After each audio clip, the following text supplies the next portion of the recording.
Programang ito ay rated SPG. Striktong patnubay at gabay ng magulang ang kailangan. Maaaring may masiselang tema, lengguwahe, karahasan, sexual, horror o droga na hindi angkop sa mga bata.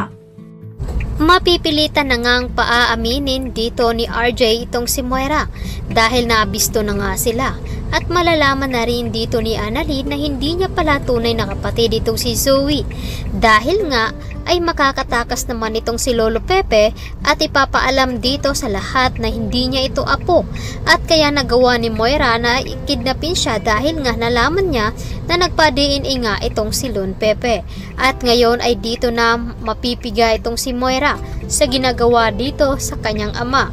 At agad naman na sinabi dito ni Don Pepe na magbibigay siya ng 10 milyon kapalit lamang ang pagpapakulong dito kay Moira at sa kanyang paglaya. Ginawa naman nung pulis ang sinabi dito ni Lolo Pepe kaya agad na ipinapahanda ang malaking halaga. Agad naman na sinundan dito ni Moira itong si Giselle na kasama naman dito si Nerissa.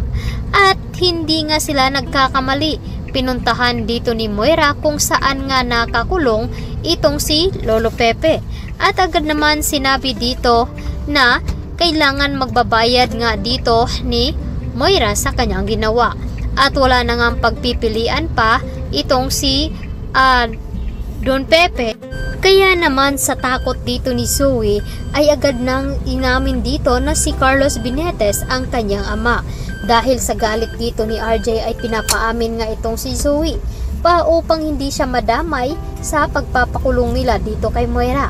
Samantalang doon naman sa East Ridge kung saan ay pumunta nga doon itong si Lynette at nagiging usap-usapan nga ang tungkol sa dinner na nangyari.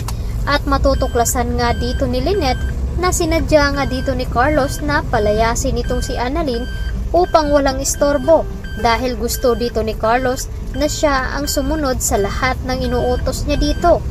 At doon nga sa dinner nila, nakita dito ni Carlos ang sexy suot dito ni Lynette ay agad naman siya nagalit at sinabihan na magpalit nga ng damit at si Carlos nga daw maghahanap ng damit ng kanyang susuotin. Kaya naman, hindi makapaniwala itong si Lynette na magagawa ni Carlos ito at pati na rin ang kanyang anak ay hindi niya gusto patirahin sa kanyang bahay. Nag-uusap naman ang mga kaibigan dito ni Carlos at agad nabanggit dito na wala na nga daw ang asungot sa kanyang bahay. Sinabi rin dito ni Carlos na kapag babalik man doon si Annalyn ay maghahanap pa rin siya ng paraan upang mapalayas ito. At nagtataka naman si Doktora Enriquez sa pinapakitang ugali dito ni Doc Carlos. At doon nga sa isa niyang kasamahan na babae ay naisipan nga dito na hindi daw maganda ang pagkaka-arrange ng kanilang bahay. At pagbanggit rin dito ni Michael tungkol kay Annalyn. Nalaman at nag-react nga ito na may anak na pala itong si Lynette at pati na rin itong si Carlos. Kaya naman sinabi nila na may kanya-kanya nga silang mga anak.